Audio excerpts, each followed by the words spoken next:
सम्पूर्ण नेपाली दाजुभाइ दिदीबहिनीलाई थोरै कुरा राख्नु पाएँ, अन्यथा नलागोस्, तर यथार्थ कुरो त्यही हो है। तपाईँको हाम्रो नेपालीहरूको बुद्धि ज्ञान दिमाग कस्तो छ तपाईँलाई थाहा छ? तपाईँलाई थाहा छ, मलाई पनि थाहा छ कि एउटा म अन्धो दिमागले नदेख्ने मान्छे, यो दुईवटा आँखाले देखेर मात्रै हुँदैन, दिमागले देख्नुपर्छ सबभन्दा ठुलो कुरो। तर तपाईँहरूको दिमागले देखेर पनि तपाईँहरू कामै नलाग्ने मान्छे नेपालीहरू, नरिसाउनु होला, यथार्थ कुरा मैले भनिरहेको छु। हामी नेपालीको ज्ञान बुद्धि र दिमाग भनेको खाने अनि हग्ने, त्यहाँभन्दा अरू बुद्धि छ, दिमाग छ?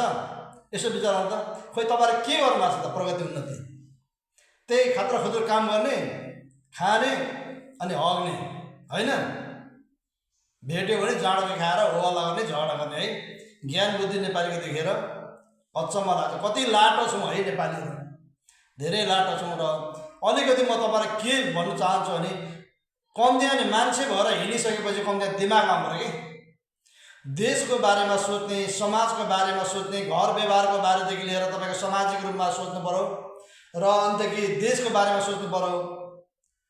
अनि देशमा के भइरहेछ, सुख समृद्धि कसरी ल्याउने, देशमा प्रगति उन्नति कसरी गर्ने हो, विकास निर्माण कसरी गर्ने हो भन्ने खालको कन्सेप्ट कहिले दिमागले, हाम्रो दिमागले सोचे त? कसैको दिमाग सोचेको छैन। अब सोच्नुपर्छ है, मैले भने सोच्नुपर्छ।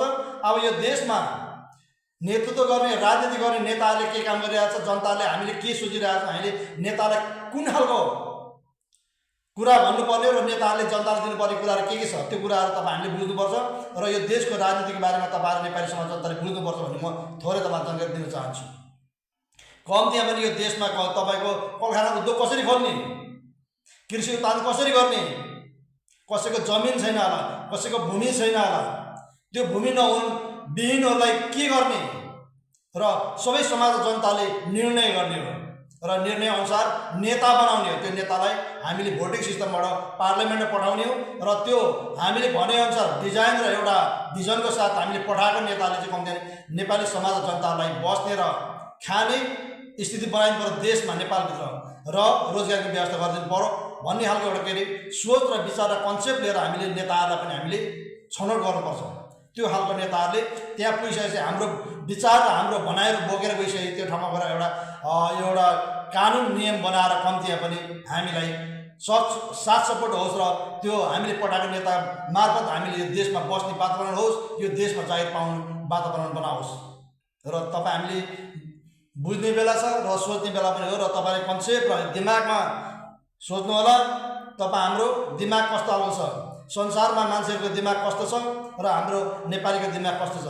संसारको मानिसहरू टेक्नोलोजी प्रविधि गरेर चन्द्रमा गएर हगिसक्यो भन्छ, होइन? यहाँ हाम्रो नेपाली चाहिँ खाना खाने अनि हग्ने, यी पृथ्वीमा हग्ने, अरू काम दिमाग अरू केही सोध्दै नसोध्दै र अरू कामहरू ज्ञान पनि नभयो कि त्यही गर्दा चेतनशील भएर नेपाली समाज जनताहरू पनि अब कम्तीमा पनि यो देशमा, होइन, हामीलाई के गर्दाखेरि सुख हुन्छ र हामीलाई कसरी समृद्धि हुन्छ र यो देशमै बस्ने वातावरण कसरी हुन्छ भन्ने कुरो चाहिँ यो दिमागमा हामीले अब सोच्नुपर्छ है। तपाईँहरू जति पनि दिमागले देख्नुहुन्छ नि, देख्नेलाई मैले सल्लाह सुझाव दिएको, नदेख्ने भयो मध्येमा त म पनि एउटा पर्छु, होइन, दिमागले नदेख्ने, तर यो दुईवटाले आँखाले देखेर मात्र नआउँछ। यदि मेरो दिमागले देख्ने हो नि तपाईँहरू जस्तो हुन्थेँ र म धेरै कुराहरू राख्थेँ, होइन, र म आफै भिजन र डिजाइन बनाएर म तपाईँको यो देशमा परिवर्तन गर्ने म त्यो के अरे हैसियतसम्म पुग्ने क्षमता र हिम्मत त थियो, तर पनि मेरो दिमागले नदेखेको कारणले गर्दा अलिकति मलाई गुनासो लाग्छ र मैले अलिकति त्यो गर्नु सकिरहेको छैन। यदि बाहिर मेरो दिमाग खोलेर मेरो दिमाग देख्ने भने पक्कै पनि तपाईँहरूलाई सुख र समृद्धि नेताहरूको होडभित्र म नेता भएर छिर्नेछु। त्यतिखेर नेताहरूसँग म बहस र छलफल गरेर यो देशमा नेपाली समाज जनतालाई बस्ने र जिउने वातावरण र सुख र समृद्धि दिने, विश्वको जनताको जस्तै खुसी र हाँसोहरू छर्ने वातावरण र यही देशमा कलखाना उद्योग खोलेर तपाईँको